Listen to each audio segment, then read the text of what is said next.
आज म तपाईहरुसँग दार्जिलिङको आलु मिमीको रेसिपी शेयर गर्न गइरहेको छु। मलाई आशा छ तपाईहरुलाई यो रेसिपी पनि एकदमै मन पर्छ होला भनेर। यदि रेसिपी मन परे तपाईहरुको साथी फ्यामिलीहरुसँग शेयर गरेर यो भिडियोलाई लाइक पनि गरिदिनुस् है।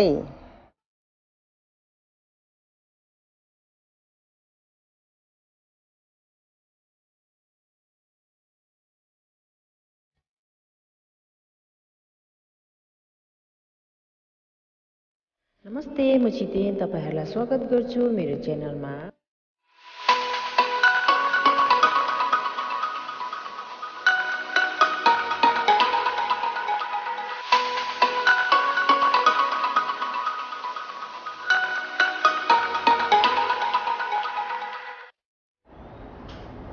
र यो रेसिपीको लागि चाहिँ मैले यहाँनिर होममेड चिली पेस्ट 2 टेबलस्पुन लिएको छु। तपाईहरुले चिली पेस्ट नराखेर सुक्खा खोर्सानीलाई भिजाएर फुड प्रोसेसर अथवा सिलौटोमै पिसेर पनि तपाईहरुले यसरी बनाउन सक्नुहुनेछ। अथवा यो चिली पेस्टको रेसिपी मैले यहाँ माथि आई बटनमा राखिदिएको छु। तपाईहरुले त्यसरी चिली पेस्ट पनि बनाएर घरमा राख्न सक्नुहुनेछ।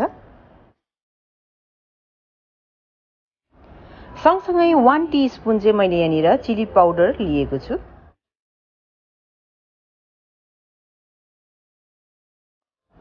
हाफ टीस्पुन हर्दी,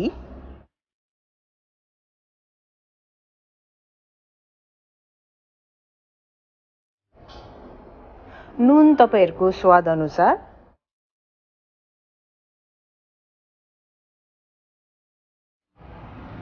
यो रेडी गरेको मिक्सरमा कम्ती पानी राखेर सबै मसलाहरुलाई मिक्स गरिदिने।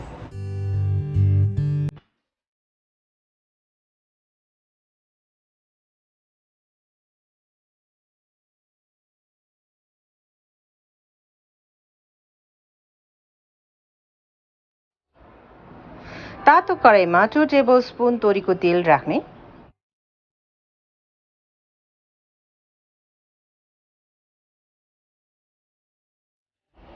तेल तातेपछि हाफ टीस्पुन कालो जिरा राख्ने।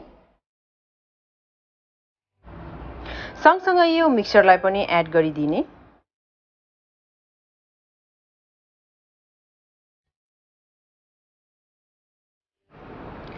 जबसम्म तेल निस्किँदैन तबसम्म पकाउने।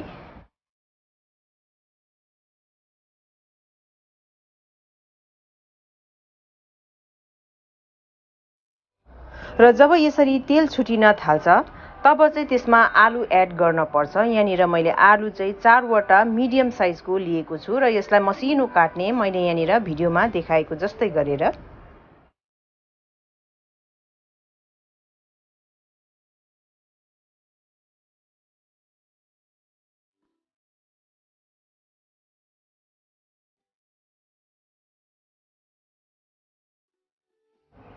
र यो आलुमा एकदमै बेसी झोल हुन्छ, त्यही भएर मैले यहाँनिर ठूलो कपको 1 कप पानी राखे।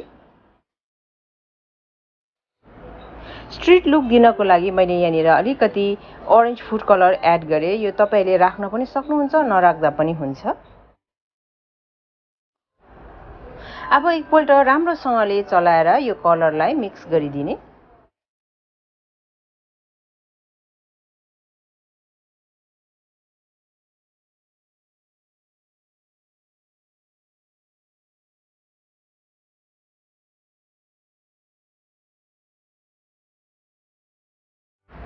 कलर राम्रोसँगले मिक्स भएपछि हाई फ्लेममा 1 मिनेट राम्रोसँगले बोइल हुन दिने। ल हेर्नुस् त कति मिठो खौखौ लाग्दो आलुको झोल बनेर रेडी भएको छ।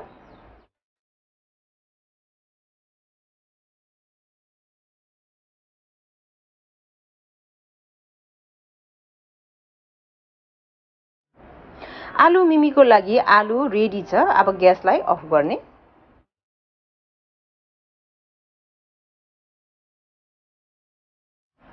यसलाई सर्भ गर्नको लागि मैले चाहिँ यहाँनिर भेजिटेरियन फ्लेभरको वाइवाई लिएको छु। तपाईहरुले मिमी पाउनु भयो भने वाइवाई मिमी पनि लिन सक्नुहुन्छ। यसको ओरिजिनल रेसिपी वाइवाई मिमीमा बनिन्छ। मैले चाहिँ नभएर यहाँनिर भेजिटेबल फ्लेभरको वाइवाई युज गर्दैछु। तपाईहरुले चिकन फ्लेभरको वाइवाई पनि युज गर्न सक्नुहुनेछ। यसलाई राम्रोसँगले प्याकेटमै क्रश गर्ने र यसलाई काटेर भित्र भएको यसको सिजनिङ चाहिँ सेपरेट गर्ने।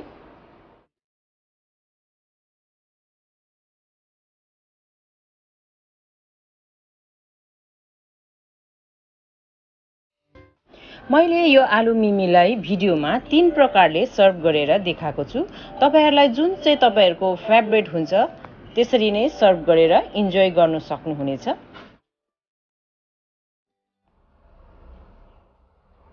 यसरी सर्भिङ बोल अथवा प्लेटमा आलुलाई राखेपछि माथिबाट यसरी वाइवाई अथवा मिमीलाई राख्ने र वाइवाई र मिमीमा भएको सिजनिङलाई चाहिँ नफ्याक्नु होला। यसरी माथिबाट तपाईहरुले एड गर्नुभयो भने यो आलु मिमीको स्वादलाई चाहिँ यो सिजनिङले चाहिँ एन्हान्स गराउने हेल्प गर्छ। घरमा एकपल्ट अवश्य नै ट्राई गर्नुहोला अनि कस्तो हुन्छ मलाई कमेन्ट पनि गर्नुहोस् है। Thank you, bye bye.